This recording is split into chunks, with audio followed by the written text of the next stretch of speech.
నా పేరు కోటేశ్వరరావు అండి.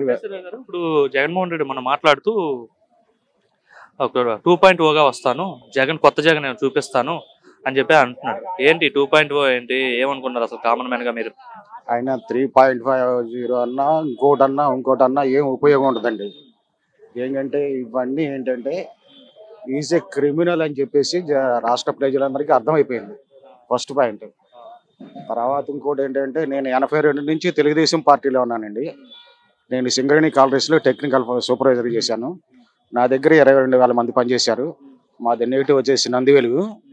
సో ఆనాడు కనుక చంద్రబాబు నాయుడు గారు 78లో కనుక BFRలోకి వెళ్ళినటువంటి సింగరేణి కాలరీస్ కంపెనీని కనుక కాపాడకపోతే 5 లక్షల మంది తెలంగాణలో 11 జిల్లాల ప్రజలు చాలా ఇబ్బందులు పడేవాళ్ళు.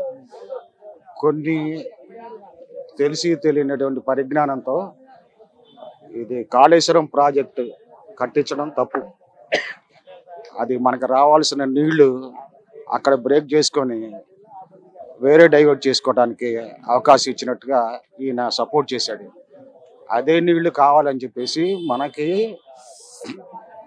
టోటల్గా ఎంప్లాయీస్ వచ్చేసరికి 2% అయితే మిగతా 88%లో కల్టివేషన్ చిన్నకారు సన్నకారు రైతులు బతుకుతుంటే మిగతా టోటలీగా వ్యవసాయం మీద ఆధారపడేటువంటి మన ఆంధ్రప్రదేశ్.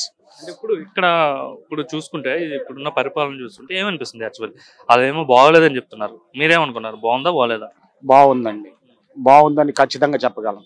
ఎందుకంటే ఎన్నికలు వస్తే నేనే గెలుస్తాను, ప్రజలంతా చంద్రబాబు పాలన పైన వ్యతిరేకత ఉన్నారని చెప్తున్నారు. సరే, ఎవరి ఒపీనియన్ వాళ్ళది. ఆయన అనుకోవచ్చు, మళ్ళా ఇలాగే దేశ ప్రజల్ని కొనుక్కోవచ్చు, నమ్మించి మోసం చేయొచ్చు. ముద్దులని అవన్నీ ఇవన్నీ పెట్టేసి ఒకసారి మోసం చేయరు.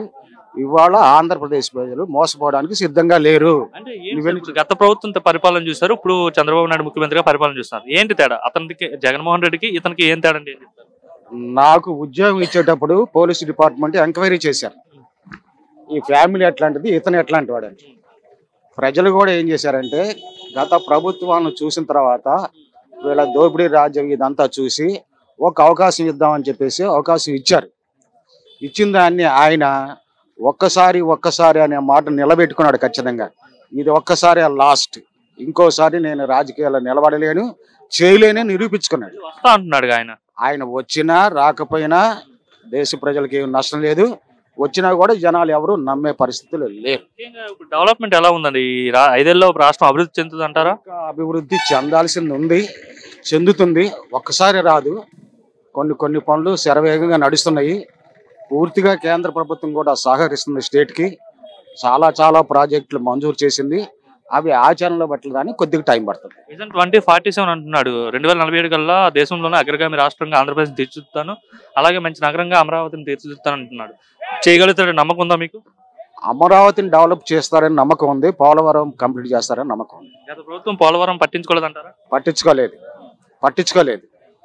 రీటెండరింగ్ చేసి తన కమిషన్ల కోసం ప్రాజెక్ట్ని నాశనం చేయడానికి చూశాడు. నా పేరు ఔత్ సంజీవ్ రెడ్డి, తుములూరు కొల్లిపరి మండలం యువత అధ్యక్షుడిగా, రైతు అధ్యక్షుడిగా, గ్రామ కమిటీ అధ్యక్షుడిగా పనిచేస్తున్న. రిటైర్ అయిపోయాను. ఇప్పుడు మీరు 77 సంవత్సరాలు వచ్చినాయి, తిరగలేను. ఈ వరకే మహానాడు పెడితే 2 సార్లు మా మిస్సెస్ నేను బస్సు వేసిపోయాం మహానాడుకి, హైదరాబాదు 2 సార్లు. నేను యువత శిక్షణ తరగతిలో అప్పటికప్పుడు చొక్కా కొట్టించి పసుపు చొక్కా చిలకలూరుపేట శిక్షణ తరగతిలో పోయాం. మన దగ్గుబాటి వెంకటేశ్వరరావు గారి పురంధేశ్వరి భర్త మాకు శిక్షణ తరగతిలో ఇచ్చాడు. నెల్లూరు గాంధీ వీళ్ళిద్దరు ఇచ్చారు. 3 రోజులు ఉండాం. మా వాళ్ళు ఉప్పలపాడు శిక్షణ తరగతి మిగిలిన తరపుని వచ్చింది. పార్టీలో బాగా పనిచేసాము. ఇప్పుడు తిరగలేకపోయాను. ఇప్పుడు ఎలా ఉంది పరిపాలన చూస్తుంటే? చంద్రబాబు పరిపాలన ఎలా ఉంది? 3 పువ్వులు 6 కాయలుగా ఉంది. ఏం బాగాలేదు అంటున్నాడు జగన్. జగన్కి ఏం తెలుసు, అది బొంద పిల్లకాకి ఏం తెలుసు, ఉండేది డబ్బని. జగన్ ఏం మాట్లాడుతున్నాడు, ఏం తెలుసు. కూడా పేకలారు అంటున్నారు.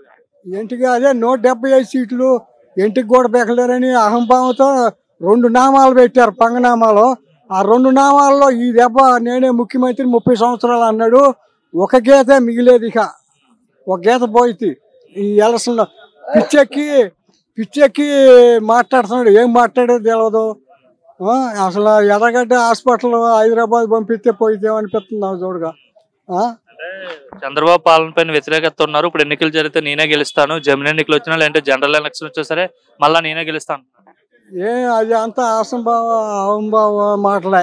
ఈ వరకు ఏం చేసిపోయాడు? నేను ఇంద్రుడిని శూన్యుడిని అది చేస్తా ఇది చేస్తా అన్న. ఒక రోడ్డు వేసాడా? ఒక పిల్లలకి ఏదైనా స్కూల్ అవి కూడా తిన్నాడు, పుస్తకాలు అన్నీ ఇది చేసాడు కదా. రేషన్ షాపులు డీలర్ నేను గోతాలు కూడా 2 నెలలు గోడౌన్కి దుగ్గిరాలు పంపించాము. గోడౌన్లో 2 నెలలు ఈ కోర్టు పోయి తెచ్చుకున్నాం. ముట్టికాయలు 16 ముట్టికాయలు వేసింది కోర్టు. ఏం సిగ్గో శరమా? కేసులు 16 ఉన్నాయి. ఏం వరుసనే పెడితే 5 సంవత్సరాలు జైల్లోనే ఉండాలి లెక్క అయితే. ఇప్పుడు చంద్రబాబు వచ్చి చాలా హామీలు ఇచ్చాడు, ఏమీ నెరవేర్చట్లేదని చెప్తున్నాడు. హామీలు గాలి కబుర్లు చెబుతాను, నేను చెబుతా ఆహా ఓహో అది ఇది అని ఏమి ఉండదు. మరి ఇప్పుడు పోలవరం పూర్తి చేస్తాడా చంద్రబాబు? పోలవరం బెమ్మానం చేస్తుంటే ఏం చేస్తున్నా అది చేస్తున్నా ఇదని వంకలు డొంకలేనమ్మా వంక పట్టుకుని ఏడ్చిందంట. కుంటోడు ఏమంటాడు? నేను తాడిని ఎక్కితే కాళ్ళు సరిగా ఉంటే ఆడి కాళ్ళు సరిగా ఉండదు, సావదు, నేను పెద్ద ఇంద్రుడిని చంద్రుడిని అని అంటాడు.